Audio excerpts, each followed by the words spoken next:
Welcome to the Light of Sirio podcast. My name is Dori Fari and I will speak with a realized spiritual master about his views on life and the topic of spirituality.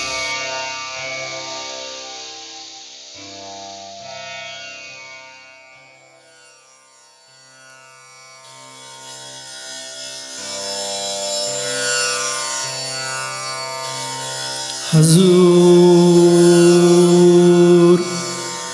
Maharaj Sanji, you're my Sadgurus, I bow down to you.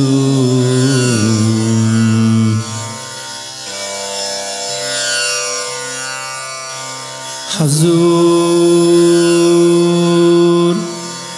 Maharaj Sanji, you're my Sadgurus, I love you.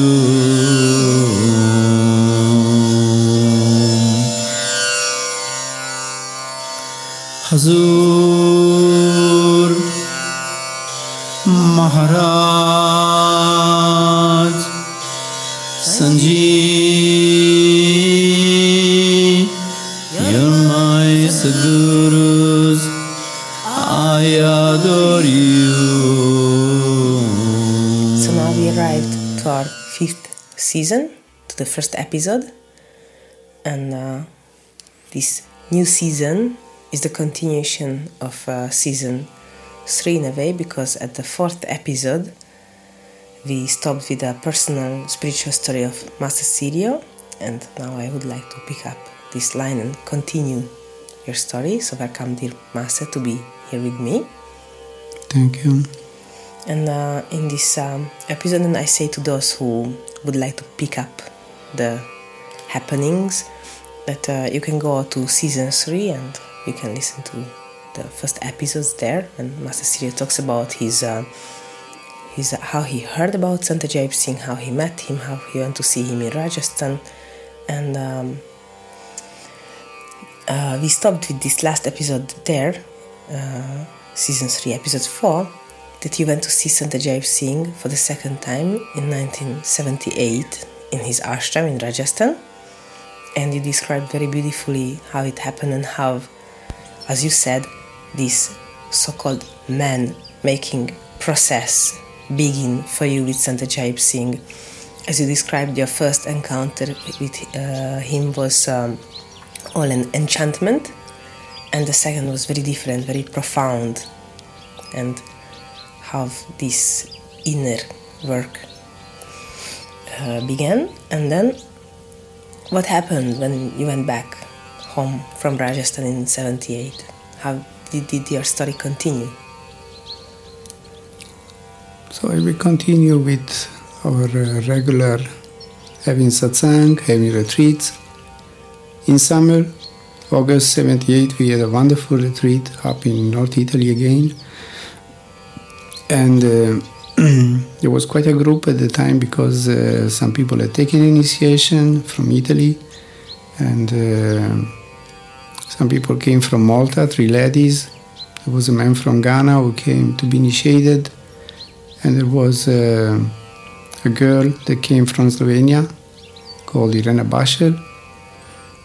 And so we had this wonderful retreat, which was really very powerful. That was a retreat which really, let's say, completed this my bond with Sant Singh, in the sense that it was so powerful that if there was any doubt left about this my choice, anything in my mind unclear, after this retreat, everything became completely stabilized, and my choice, my decision to follow this new master became completely determined, complete. It became a complete decision. So we had this wonderful retreat, which there was such a manifestation of the divine power, which manifests as a very strong magnetism in the air. That's how to explain to people who don't know what it is. This, what is it? It's a very strong magnetism which comes into the air, and when you sit in meditation or whichever thing you do, you are pulled into a higher state of consciousness, and you perceive things always from a very clear and very high perspective. And when you sit in meditation, you go very deep within, because this power is like a magnet that just pulls you within and out of body. So that was this kind of retreat. Then after this retreat, I came to, this was September 1978, I came to Tuscany and I bought this place. This place which was meant to become an ashram. Then I wrote to Sant about this, that I had bought this place, and he told me, you should go live there. When he answered to my letter, he told me, you should go live there. And I didn't have intention to come to live here until at least the place would be renovated, restored, and make it nice. But he told me, you go live there right away. Well, you also had your work in Milan and everything, and it's quite a distance from here. Yes, it's 450 kilometers, and I had my life well established in Milan. I had my job, which I liked, and which was effective, successful, I would say. Was becoming quite successful. So how do I leave all of this and go to live there where I don't have a job? What do I do there? So I thought, when I go to India in February, I will ask him directly and see what he says. So in February 1979, I went to India, and in my interview, I asked him about this. And I said, what did you mean when you said in your letter, when you wrote in your letter, go to live there just now? And he said, just this, go to live there just now. So it was a very, very surprising answer to me, and also I was not used to get such orders from somebody, you do this and don't do that. Because with Master Sirio, I never had this experience of him giving me orders about what should I do with my life. Well, no questions, but statement. Yes, and this was either you accept and obey. Maybe if I was not so totally committed to this, and I said that retreat which we had in August in North Italy was really something which in which I decided I am fully committed to this story now. And maybe that's why it was so powerful, the retreat, so that when he gave me such a definite order, I didn't have a choice. Either you obey or you disobey, but I couldn't disobey at that point, because for me it was totally my story. I had dived deeply into this, I had accepted everything, so I had to accept this also. So I decided I will accept, and by and by I will make projects and get ready to move there. So in July 1979 I came to live in this place all alone. It was a very new experience for me, in a very solitary place. I had always lived in Milan among crowds of people, and now I find myself in this place all alone and deal with the situation, which was a very tough situation. Well, restoring this house, make it into a living place. If anyone would like to see some pictures how this place was originally, then you can find on the Sirio Satsang website the second volume of Sirius magazine, which writes a lot about the ashram, and there are lots of photos also how it was in the very beginning. It was really deserted, with no roof, no windows, no doors. It was a house almost, totally abandoned. It was a house for ghosts. And actually I'm convinced there were ghosts living in this house when I came here. But then then they all disappeared because Master blessing and Master power came so strong, and it became so clear, the atmosphere so pure and uplifting. Anyway, so I lived through the winter. Then one morning I was sitting in meditation all alone again there, and this message came to me: you go to Bombay. When was it, sorry? Winter 1979. 79. You go to Bombay. I was planning to go to Rajasthan again in February, beginning of February, but not to go to Bombay. I never thought about going to Bombay because also it meant money, which at the time I didn't have much. But somehow I gathered the money, and I decided to obey this also and go to Bombay. So I went to Bombay together with a friend of mine. And when I reached the place where this program was going on, was being held, the first person I met was Russell Perkins, who was the organizer of Sanji's programs in the West. So I met him, and he said, "Oh, very good that you came. I have to talk to you about the program, Sanji's program in the West. See if you want him to come to Italy and how to do it." So of course I said, yes, I want Sanji to come to Italy, and so we talked about. Then I was taken to see Sanji, and so he mentioned to me, talk with Russell and see what was to be done. He planned it with him.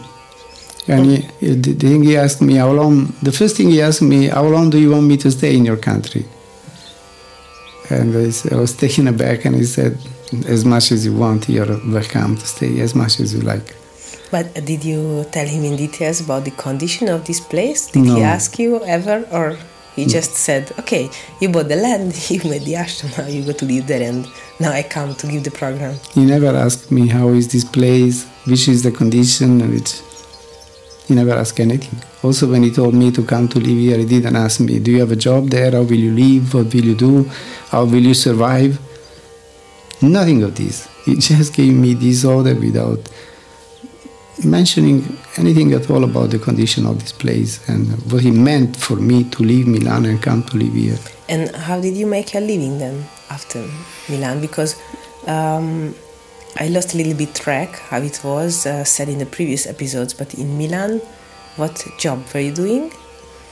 I had a small business of my own. I was doing business, selling in the market things. That was my job. So I had a number of places where I was going to every day to sell my things. That's what I was doing. And when I came here, I didn't have this job anymore because this was a different area, and the license I had in Milan was not valid anymore here. So I didn't have any job. And my job was to restore this house. So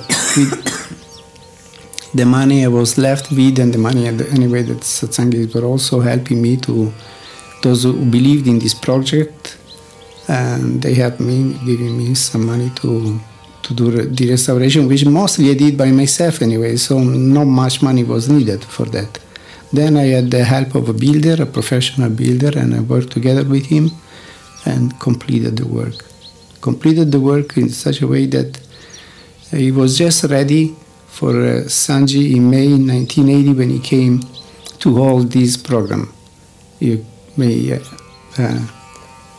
consider that Sanji, the day before Sanji arrived here, it was the day in which the flowing water began coming into the house.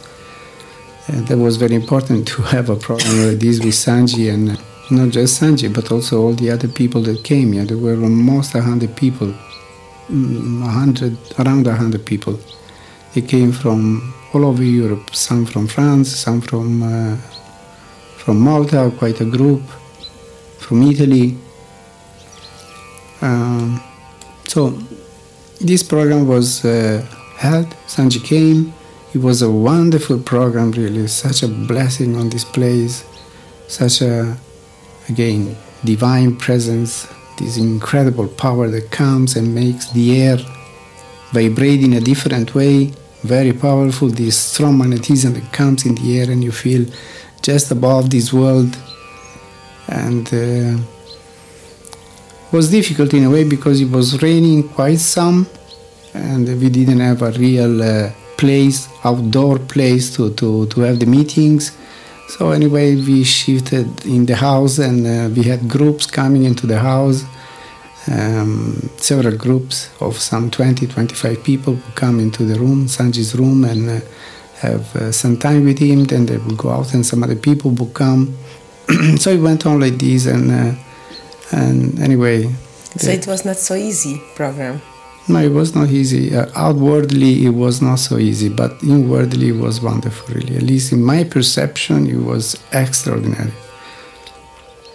So this program ended. Sanji went to Ghana, to England. First to England, then he went to Ghana, and he proceeded in his tour as he was. And I was left here all alone. And but you had the running water in the house finally. It was not the be-all and end-all for me having the running water in the house. It was just made things a bit easier, that's all. Anyway, I went on with life here. Then in February 1981, I went back to India again. And there another program with Sanji in India. And I think he had shifted his ashram already at that point. He moved to 16 PS. He left this Satatararbi ashram because Sanji was very original. When he took a decision, it doesn't matter if he had an ashram in the place, if he had a living place.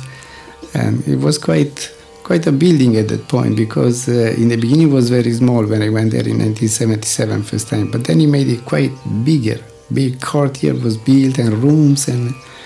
But then he decided, I don't know for which exact reason, he decided to move back to 16 PS where he used to live before going to 77 RB, Satatararbi. And so he unbuilt completely that ashram. Yes, that's what I wanted to ask. So did he, as I heard, he took the old ashram? Yes, he took apart the old ashram, which was built anyway with bricks and mud, and it was easy to unbuild. And all the bricks were transferred from Satatararbi to 16 PS to Sola PS. And there he rebuilt another ashram. It was amazing because, building things, it takes a lot of work and money also. And I don't know how he could do it, but he did it. So next time I went to India, which was 1981, we had this first program in 16 PS. It was a new location, different situation, and it was very interesting. I think we will go in the details of this retreat in 60 PS in the next episode, and there I may read some parts which I wrote down, because whenever I went to these programs, I always kept a diary and wrote down the most outstanding things which happened to me inwardly and outwardly. So we'll continue next podcast with this adventure in the 16 PS ashram, which was a new story, a new milestone. No, a new milestone. Yeah, okay. Well, and for those who would like to know more about the story of the Sadmani ashram, as I mentioned, you can read more about it in the Sirius magazine. But if you're interested in watching a documentary movie about it, you can find it on the YouTube channel of Sirio Satsang. There is a very detailed documentary about the history of the ashram, in which Master Sirio tells about it.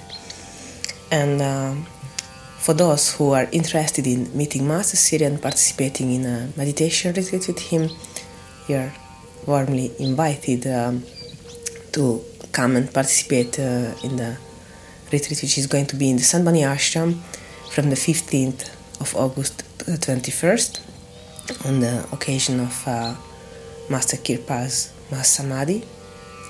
And well, if you would like to come, then you can contact me through the siriopodcast@gmail.com. And what I have to say that if you're interested in meditation, then you can just right away begin to listen to the Daily Guidance Meditation podcast and try to make your own personal experience by listening to the guidance of a realized spiritual master. And you can find just typing daily guidance, and then I'm sure you will find it.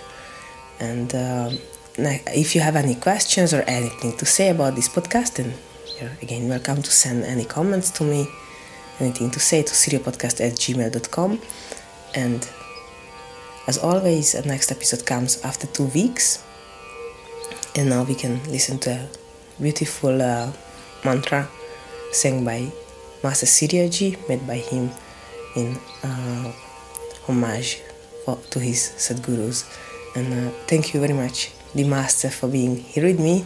And welcome. I very much look forward to hearing the continuation of your story, and I'm sure that everyone else along with me. Hazur Maharaj Sanji, you're my Sadgurus, I bow down to you.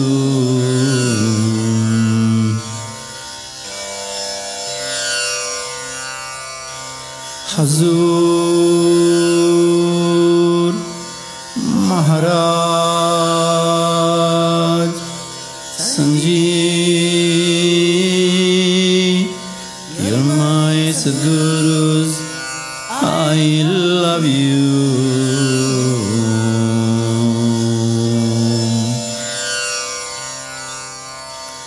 Hazur Maharaj